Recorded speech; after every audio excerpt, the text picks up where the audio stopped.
I used to believe that trust was something you gave unconditionally, something people deserved until they proved otherwise. Innocent until proven guilty, I suppose. It was a naive way of seeing the world, but back then, it felt right. Of course, my aunt always warned me I was too generous and trusting, even as a kid.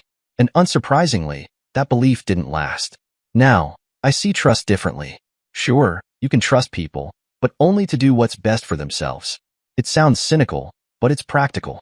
If you can align your wants and needs with theirs, you can steer them in your direction. Scheming? Manipulative? Maybe.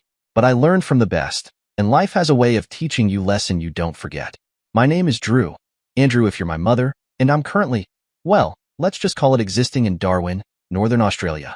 This place isn't exactly paradise, but it's about as far as I could get when I needed to run. With $500 in my pocket, a one-way Qantas flight bought me obscurity. Darwin is hot, remote, and unrelenting. It's a place where people come to disappear, and for me, it's been just that. A far-flung hole at the end of the world, where I've been licking my wounds and figuring out what comes next. I've been here for more than 3 years now, hiding from the life that crumbled around me. Why did I escape, you ask? Well, a bit over 3 years ago, I was living in Melbourne happily engaged to someone I considered my best friend. We did everything together, and she was the reason I existed. We had met at work, my work, and hit it off almost instantly. At the time I was driving trams, and she was working an admin job in the office of a company that imported cheap widgets from China. You know the types, the kind of stuff they fill show bags and Happy Meals with. The day we met I was driving into the city in one of the relatively new trams the tram operator had. Now this particular tram had a big enough driver's cab that there was room for a second seat. It was designed like that for training purposes. As such, it was at a 90-degree angle facing the driver so the trainer could observe the driver's actions. It was one of those dark, dreary, and rainy days. I was traveling during peak hours, and as expected, the tram was packed to capacity. Frustratingly, at every stop, there was someone eager to get on or off, which meant the tram had to halt, and more wet, miserable passengers attempted to squeeze in. Typically, I don't find joy in other people's discomfort, but on this particular day, I was in a foul mood. Whatever had caused it, I can't recall now, but I found myself quietly amused as I watched the unlucky ones left behind at the stops, resigned to waiting a little longer in the rain for the next tram. And then I saw her. We all hear of stories of love at first sight, but I never believed it before. Still don't as a matter of fact, but there was just something about her that grabbed me. I don't know, maybe it was lust? Clara was a smaller woman, standing at what I later learned was just 162 centimeters. What I first noticed was her long brown hair which was plastered to her head, her brown eyes, and cute little button nose. I have always liked the smaller, fitter, if you will, ladies, and she was certainly a sight for sore eyes. Think Natalie Portman's body shape. She was dressed in a standard business attire that showed trim legs and just a hint of cleavage. It had been bucketing down and she had obviously been waiting a while. I had noticed that when the tram stopped, she allowed other people to push in front of her. Well, maybe not allowed. I could tell she wasn't happy with their rudeness, but she wasn't exactly what I would call imposing, and as such, was limited in her options. I don't know why I did it, and it wasn't something I had ever done before to a passenger, but I stared at her until she caught my gaze and looked at me. I could only imagine her thoughts on my gaze, but she wasn't expecting me to point at her, and then at the empty seat next to me. In what would become her hook, if you will, she tilted her head on the side and gave me a puzzled look. Indicating with my finger, I pointed to her and then to the front door of the tram. At this stage, I stood up out of the seat and opened the door into the passenger cabin. I got much angry noises from the passengers that had to get back off the tram so I could open the door, but when the passageway between me and the exterior door was clear, she poked her head in and gave me a puzzled look. Much to the interest of other passengers, I asked if she wanted to get out of the rain. Within seconds, she was sitting out of the rain next to me, and we were on the way again. We got chatting, and to my surprise, she rode with me until we reached the terminus. Much to my amazement, when I went to change ends on the tram, she shyly admitted she had meant to get off 10 minutes ago and hadn't wanted to get off. Well, I know an opening when I see one, and as she got up to disembark at her correct stop, I asked if she would like to get together at another stage. Bad mood? What bad mood? Coffee led to a date, which led to Clara moving into my apartment 6 months later, much to her parents' disapproval. At 26, she was younger than me, but she was everything I had ever wanted in a partner. Funny, smart as a whip, sexy, and most importantly, she got on well with all of my family. A little too well, I was to learn at a later stage, much to my disadvantage. Her family was in Adelaide, and while I only got to meet her parents once, I had met her younger sister, Elizabeth, a couple of times when she came to visit. At this stage, I suppose it is important to introduce the other actors in my sorry sordid tale. I came from a large family and have 4 younger brothers. At the time I was living in Melbourne and was 32. James, the next down, was 26. Jason was 24, Tom 21, and Tim just 14, and they all lived in Hobart with my parents. My parents were in their mid-50s and happily married to each other.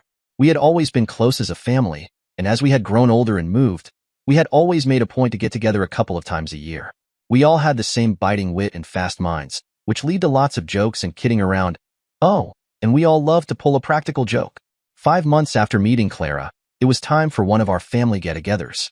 This particular trip had been long in the planning stage, but we had decided to rent out a rather large houseboat on the Murray River. We were going to pick it up at Murray Bridge in South Australia and spend 2 weeks exploring the river. Splashing out on a bit of luxury, the boat was large enough for each of us to have a separate cabin, with each cabin sporting a queen-size bed. After much deliberation, I hesitantly broke the news to Clara. Suggesting she might like to join me and meet my parents led to an amazing night of what can only be described as full-on monkey sex. As the oldest son, I took my job as chief mischief maker very seriously. As such, I didn't tell anyone that Clara was coming. To be totally honest, I had only really hinted about having a girlfriend at all, so nothing was expected. I won't go into detail, but it was easy to see that Clara was a hit amongst my family. I remember that my father pulled me aside at one stage to tell me that she was a keeper and that he expected me to treat her like a princess. I sometimes look back on this and wish there had been similar advice given to Clara, although I don't expect it would have made much difference. The holiday was a lot of fun, and we came away more, well, let's call it attracted, shall we? The L word still hurts. In hindsight, one of the things I do remember about the holiday was how well she seemed to get on with my brothers, often taking long walks with them while I relaxed or did something else. At the time, I was just happy that she had gotten on so well with everyone. It also led to me inviting her to move in with me. Naturally, being male, I made the official request weeks after the actual event. 12 months later and 18 months after meeting Clara, we attended a family reunion at my parents' house. About an hour before dinner one night, I had pulled my mother aside and showed her the ring. At the time, I put it down to sadness of losing her eldest son, but her first emotion to me seemed to be sadness. She quickly hugged me and told me it was a beautiful ring, before excusing herself to find my father. I was so excited and nervous myself at the time that I didn't pick up on her unease, but once again, in hindsight, it was clear that something wasn't right. That night I proposed. After much shocked silence, she said yes. It wasn't the amazing yes I was hoping for, but at the time the way she said yes wasn't important. What was that she had said yes. In the weeks that followed our engagement, we talked a lot about our ideal relationship, what we wanted, and what we thought the future held. Up until that point, we had sort of skirted the issue like any new relationship, me not wanting to be the first to bring it up so as to not appear needy or anything. She admitted that I had surprised her with my feelings, and that she needed time to come to terms with things and work out her headspace. Whatever that meant.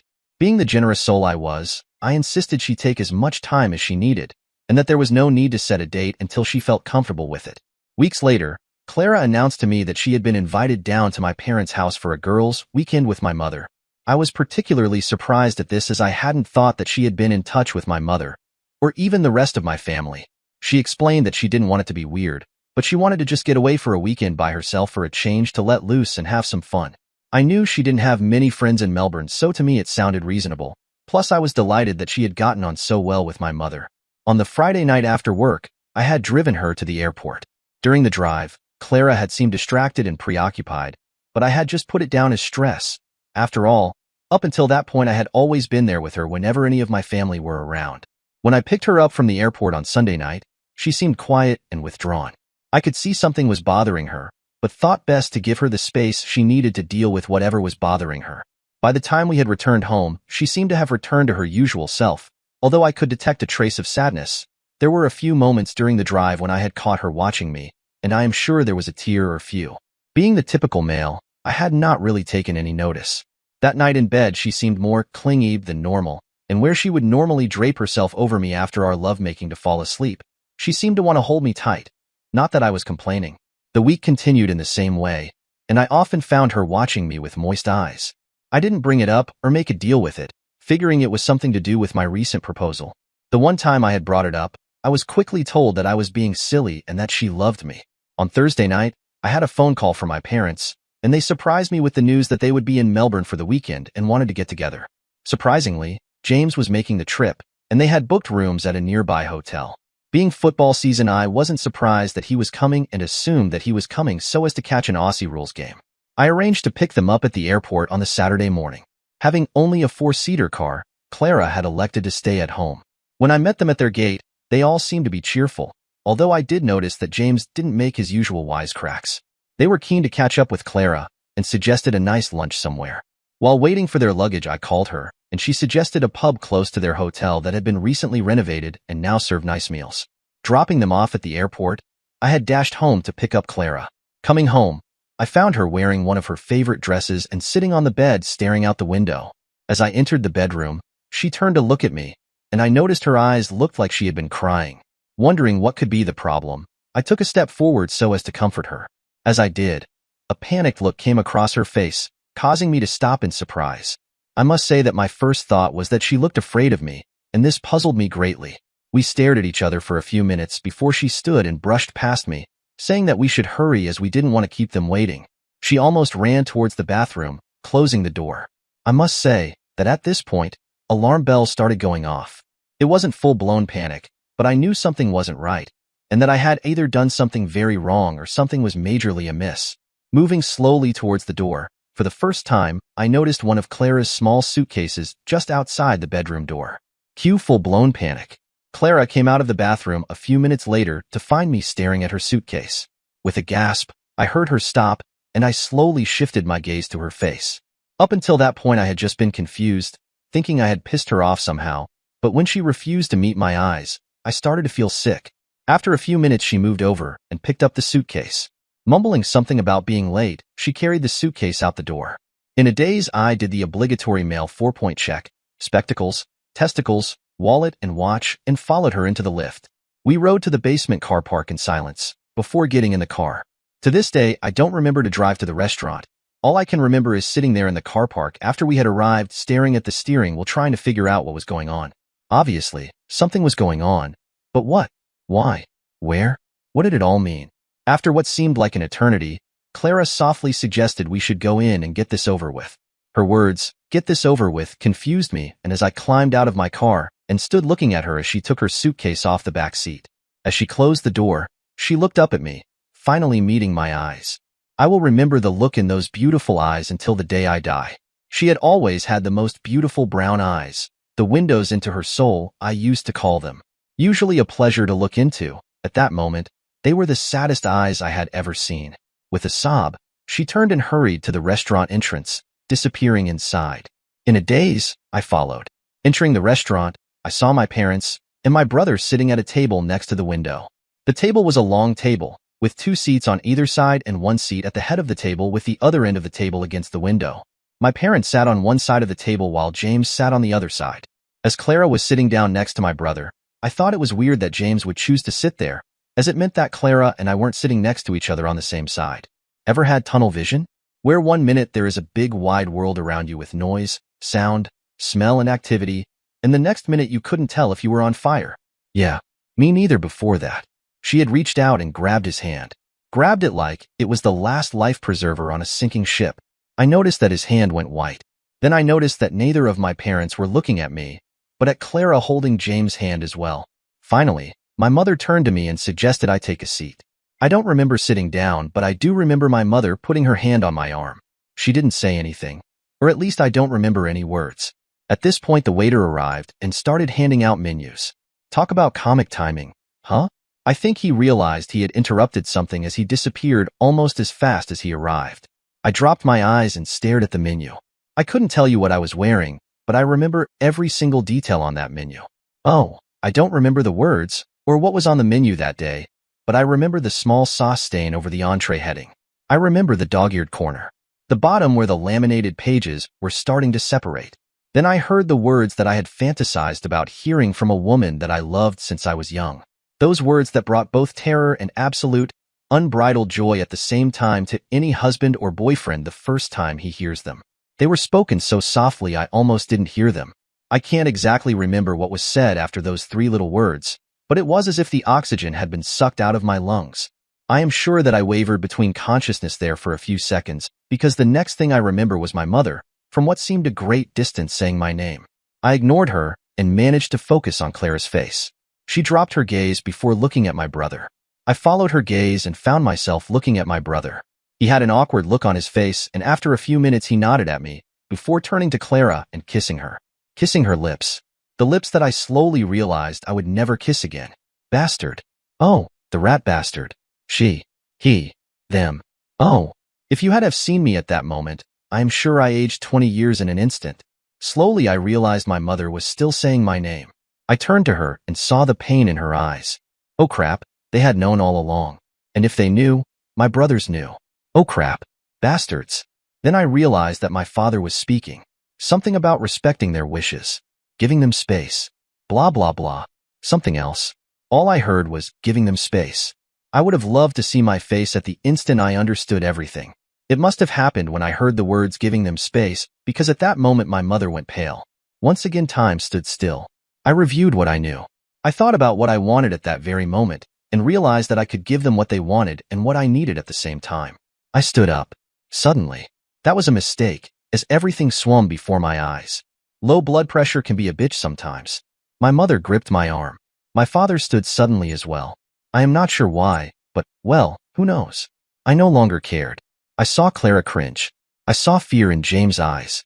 I looked at them. I hoped they were happy. I know I wasn't. I turned and ran. Literally. Out the door. Down the street. I saw a taxi. I hailed it. 40 minutes later I was at the airport. Right. Give them space. How much space did they need? Sydney? Nope. Not enough. Adelaide? Ah, Clara's family. Nope. Perth? Nah. Brisbane? Cairns. Maybe? Beach? Nah. Hate sand in my budgie smugglers. Darwin. Perfect. The end of the world. No family or friends. 4 hours flying time. Departs in 2 hours. 30 minutes later I had my ticket. $500 worth of escape.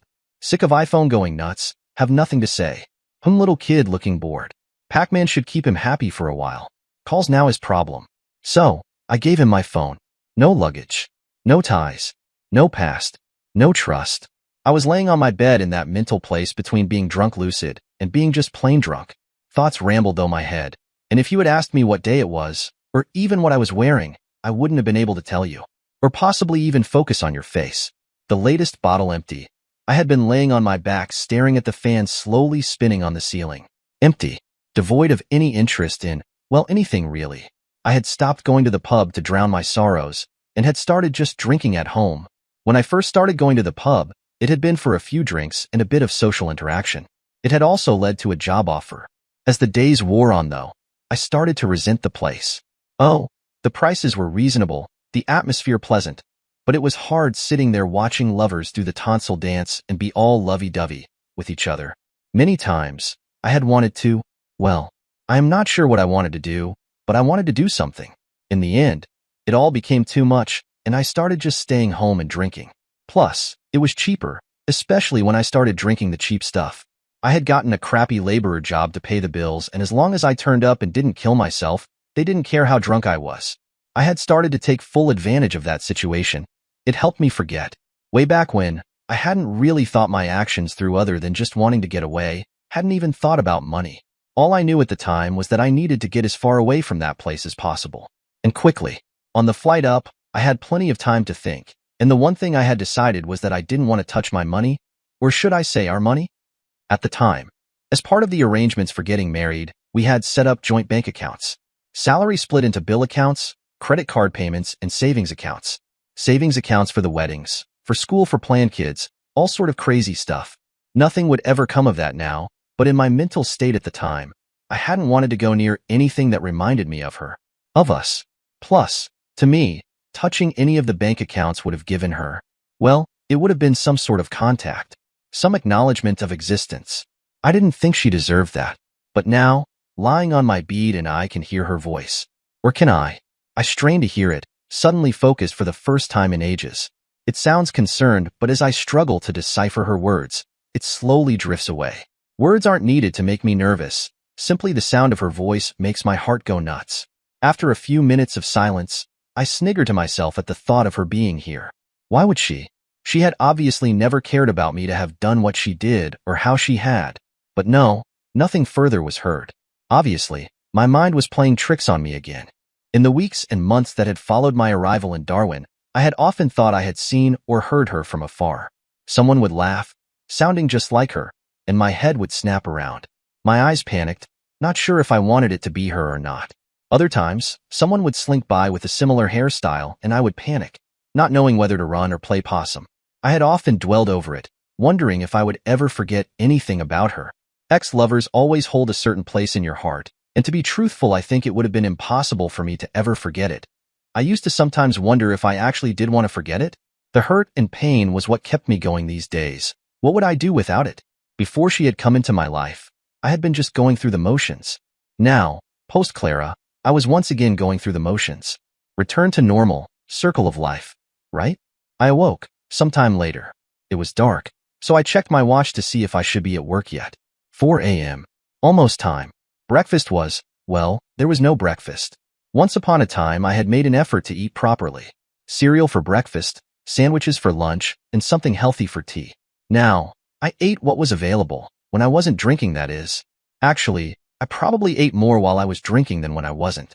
Munchies seem to arrive about the 5th drink these days. And with a Macca's down the road within stumbling distance, I never saw the need to actually buy groceries from the supermarket. As far as I was concerned, the supermarket was for booze. Oh, and cigarettes. I had started smoking. Not sure why. I had never smoked before. A quick shower to wash away, well, I couldn't actually think why I bothered. I sweated all day in the heat and the humidity, and would start to smell as soon as I stepped out into the big bad world. Certainly, by the time I arrived at work, I would be all sweaty. It was a 2-mile walk without a car. Habit, I suppose. Once upon a time, a hot shower of a morning had waked me up, but now, being awake didn't seem to be the challenge it once was of a morning. After about 10 minutes of walking, I had arrived at the supermarket. It was one of those 24-hour jobbies, near the main highway. Booze was stocked, and available not just cheaply, but in bulk. 1 liter of bourbon for $50? Bargain. One on the way to work, one on the way home. Boss said something about an inspection today, so to play safe, I bought a couple of 2-liter bottles of Pepsi. Something to mix it would make it go further and give me some sense of deniability. Scratching around in my wallet, I find the needed change. As usual, my finger lingers over the old plastic fantastic. The joint credit card. I should throw it out, but like the photo, it helps me maintain the rage. Double bag purchases in hand. I stumble out. Time to stop for a quick taste or not. Start time is 5 a.m., currently 4:45. Decision made. I break the seal and take a quick gulp from the bottle. By the time I reach work, I have regained the buzz. I stumble into my office, falling against the light switch. The gas lights take ages to heat up, so it's still dark as I fumble my way to the little boy's room. Fortunately, there is plenty of props to hold me up as I empty my bladder. By the time I make my way back to my little office, the lights are starting to wake up. It will be some time until the lights are bright enough to see the interior of the workshop I hide in, but that suits my eyes. I am a TA to a quicklime producer. TA means trades assistant. In other words, bitch. I do all the shit jobs that the fitters and mechanics don't want to do, but I am usually by myself and get left alone. On my wall, Miss March is smirking at me, mocking me. She knows what March means to me. We were to get married in March. In March in Australia, the summer days are long. It was to be a late afternoon wedding, after party with drinks, and a catered barbecue in our favorite local park. 9 p.m. darkness. Invited guests going on to drinks at our local pub. The very same I had. The very same where my heart now lay, broken. I opened my locker. Overalls. Helmet. Boots. Tool belt. Grease gun. Check. Walked out into the yard, heading towards the office. Signed on and grabbed the radio. Turned it on low for selective deniability. Grabbed the first work order. Seems Crusher number 3 is playing up again. I hate having to crawl inside that thing. In case you have never come across it, quicklime burns in contact with water. Or sweat. Crusher 3 crushed the cooked quicklime into the desired size. 3 mil, 5 mil, whatever.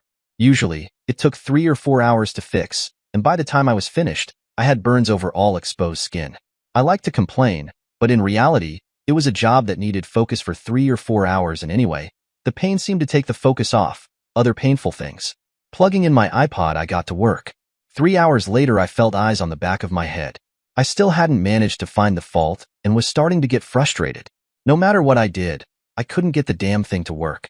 Crawling around inside of it for a number of hours had me looking like a ghost, all white. I had burns on my neck, wrist, hands, and face. All I needed now was for one of the smartest operators to be peering over my shoulder. I decided to ignore it. That was until small rocks started to bounce off my helmet. I am not an angry man, but the constant stream of small rocks bouncing off my helmet eventually got to me. In an effort to calm myself, I slowly secured my tools and crawled out of the giant crusher. Pinching my nose, I slowly raised my eyes to see my supervisor standing in front of me. As usual, he looked pissed. Not the good pissed, mind you, just plain mad. With a jerk of his thumb, he climbed down from the platform that serviced the access panel to the crusher. I had been summoned. Sighing, I followed as he headed to his vehicle. Not waiting for me, he sped off to the office. Prick. 5 minutes later, as I approached the office on foot, I noticed the police car. Standing next to it were 2 officers dressed in their browns. Curious, I slowed my approach. What did they want? Why was I needed in the office? Was there any relation between the two? Approaching the office, the officers moved to intercept me. Not good. Never good. After looking between me and his folder for a few minutes, one of the officers spoke my name in that manner that indicates it is both a question and a statement. I nodded. They then asked my date of birth and my place of birth. I showed them my driver's license. They looked at each other before the silent one asked me whether I knew that there had been a missing persons report filed for me.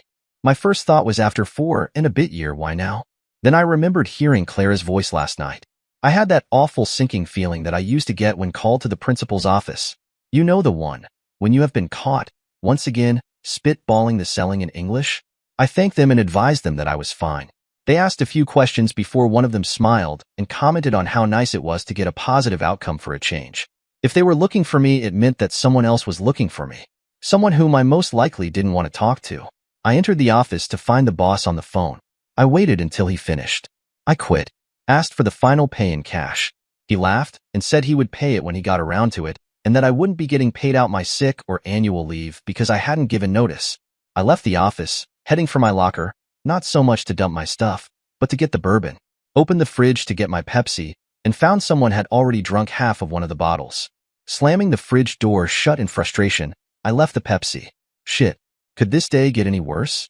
Changing my shoes, I stood to leave. One of the mechanics was leaning on the wall watching me.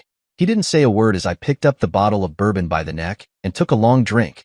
I walked past him without a word, heading to who knows where. But first, my room. My meager possessions. A few shirts. My iPad. A backpack. As I trudged down the road, I tried to figure out where to go next. I had heard of plenty of work in the mines in Queensland, or I could head west to the mines in Western Australia. Maybe an oil or gas platform. I had a bit of money saved in my passport. How about north to Bali? Lie on a beach. Escape. Become a nobody. One foot in front of the other. I let my mind wander. Was this what my life was destined to be? One lurch to another? Or was there an easier way out? Entering the home stretch, I wondered whether I might be better hiding closer rather than further away. Back to Melbourne? Then I saw a shiny new hire car parked in front of my apartment. Then, I stumbled to a halt as I saw them all standing on the step in front of the room's door. My parents. My brother. Clara. God, she looked good. And a little squirming bundle in her hands. As if sensing my presence, Clara turned to look in my direction. Quickly she turned to my brother and said something. I would like to think that by the time they turned back I was gone, but I will never know if they saw me or not. As I hid in the Macca's car park, I stared at my shaking hands. I had dropped my bag and the bourbon as I had turned and run, and had briefly felt a loss as the bottle had shattered on the road. Now, more than ever, I needed its memory-reducing smoothness. Clara and I had always used a condom. That meant I was an uncle. As darkness fell, I tried to decide what to do. I had sat in the car park for the last couple of hours, watching people coming and going. Families, kids, old people. I had particularly been fascinated by an old couple who had come in. He had gotten out and walked around the car to open her door. They kissed after she had gotten out. Idly, with nothing better to do, I pondered them. Random thoughts. Was she his wife? Did they love each other? What secrets did they keep from each other? What lies was their relationship built on? Bastards. I hated them without knowing them. I was trying to decide where to go, what to do. I was now out of a job. I had money in the bank, but but I didn't know how long it would last. Oh, and the big one. Did I want a chance going back for my stuff? Going back for it meant that I would risk seeing them again. I suppose, if I had thought about it, the thing I feared the most was more them seeing me again. I wasn't sure what I really thought about them anymore. Me, them, us. To be totally honest, I was quite angry with them. Well, I was a lot of things, particularly when it came to Clara and my brother, but at the moment, anger seemed to be number one on the list. How dare they come back? First, they ask me to give them space, and then they make a point to come into my space. Bastards. One thing I particularly hated my parents for at that point was their insistence that I always look at any problem from the perspective of the other person. Oh, don't for a moment think I was prepared to even think about caring about, nor understanding their point of view, but I couldn't help but wonder why they had gone to the effort to all come. I mean, why now? And the one that puzzled me the most. Why all of them? As I sat there, I decided that I wouldn't let them stop them getting my things. After all, it was all I had left. Everything else was all back in Melbourne. With a sigh, I had stood and started a long, slow amble back to my room. I did keep an eye out, but didn't see them anywhere near my door. I had stood in the shadows for a few minutes just to make sure, but didn't see anyone. The hire car was still parked in front of the room, but I didn't see them anywhere. Almost guiltily, I sneaked around to my front door. I paused at the door, just in case. Silent. No light from under the door. Summoning what courage I had left, I turned the key. There was no handle to turn, just a cheap handle for pulling the door closed. I eased the door open to a darkened room. Slipping into my room, I quietly shut the door behind me.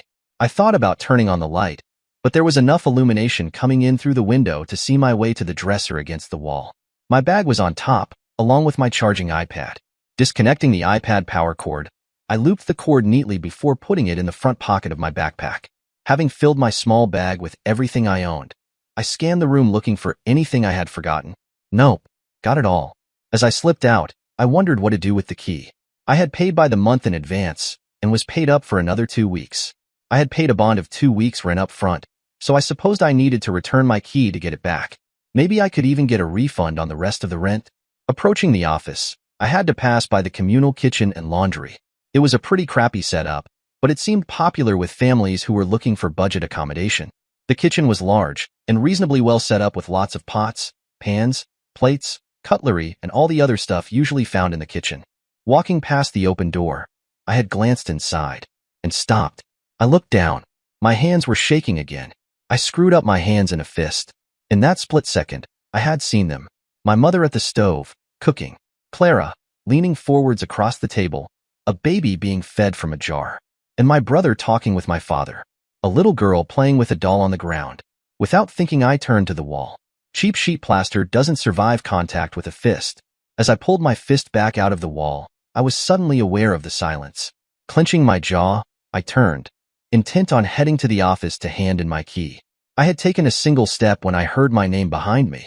Quiet, almost a whisper, and in a voice I knew oh so well. I paused for a second.